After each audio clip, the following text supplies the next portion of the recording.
Hi guys, andito pa rin tayo sa Nueva Ecija at yung pupuntahan natin ngayon ay ang Calabasa River at ito yung mga kasama ko. Hi! Parang wala kayong energy dyan. Ayan. Kaya nga, so bilisan na lang natin guys, magmumotor din tayo papunta doon.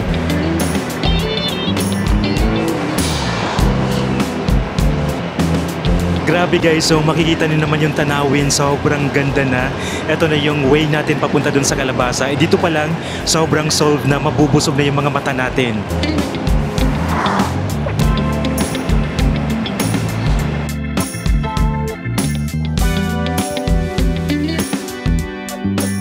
Ngayon guys, finally nakarating na tayo dito at grabe, sobrang ganda pala talaga ng Calabasa River at grabe guys, sobrang laki din ng area nila dito. At pagpasok pala natin guys, ito muna tayo pupunta tapos magbabayad tayo dito ng environmental fee na 10 pesos. So ganyan lang po yung babayaran natin dito, tapos free na yung parking, free na din yung pagpasok natin guys. So environmental fee lang yung babayaran natin na 10 pesos. Ganyan, tapos pagpasok din natin dito, meron ding may mga tindahan na din dito guys. So pwede tayo makabili yung tubig, soft drinks, ganyan, tapos mga chichirya, coffee. So pwede natin yung mabili guys. Tapos ang lawak ng area dito, ang lawak din ng parking nila.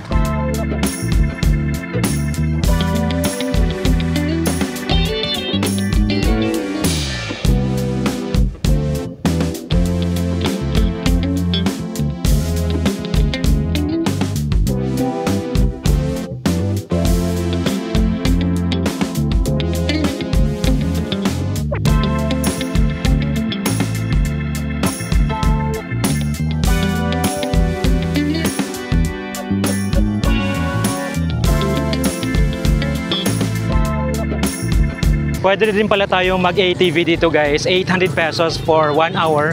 Tapos 30 minutes naman nila is 400 pesos.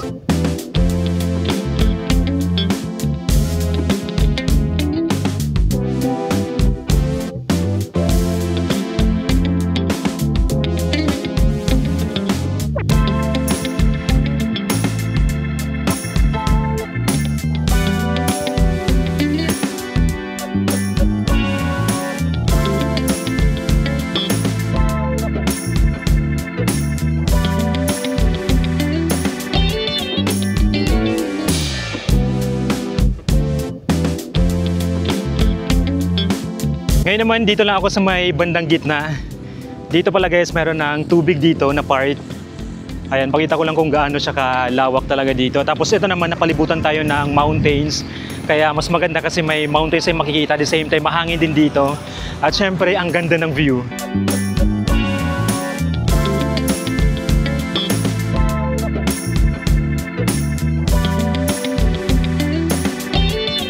Pwede na natin maipasok ang kotse at motor at syempre tayo na din yung maghahanap kung saan natin gusto pumwesto dito.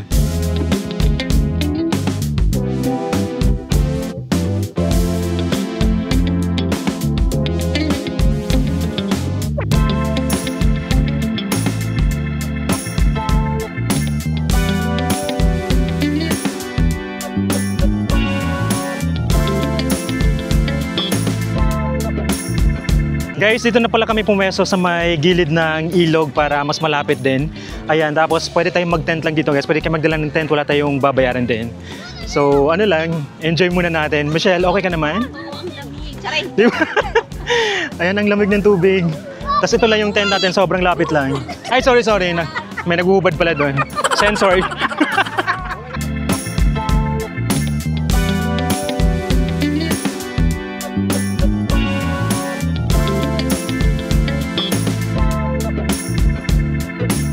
Pag pumunta kayo dito guys, make sure na early morning andito na kayo para hindi pa mainit at masulit yan hanggang hapon. Day tour lang ang meron sila dito at wala silang overnight.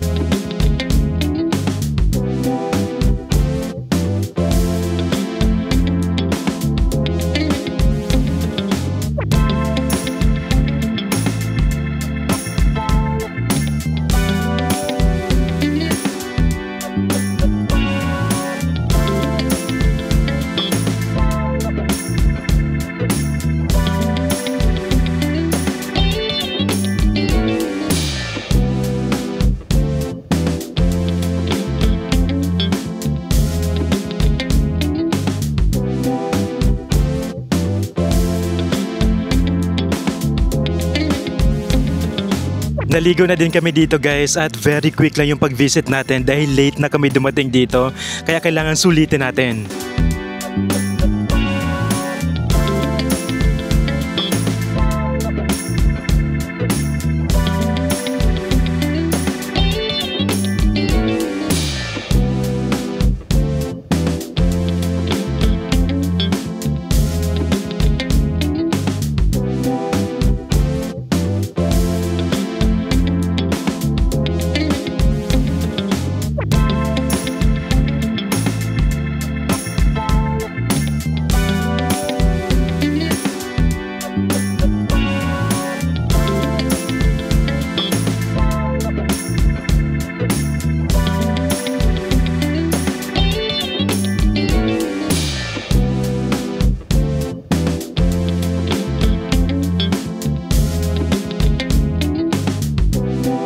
Maraming cottages din ang available dito guys at 500 pesos ang rent.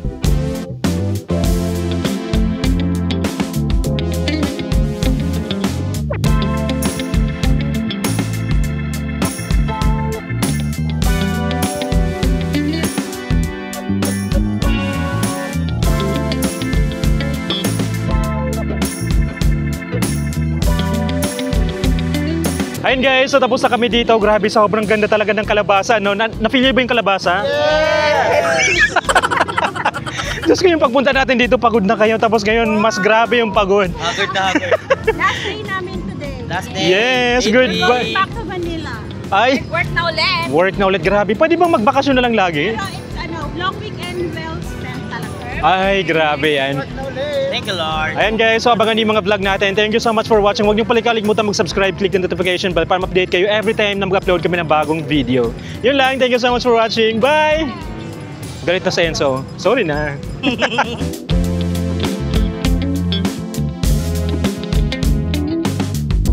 Black Corvette.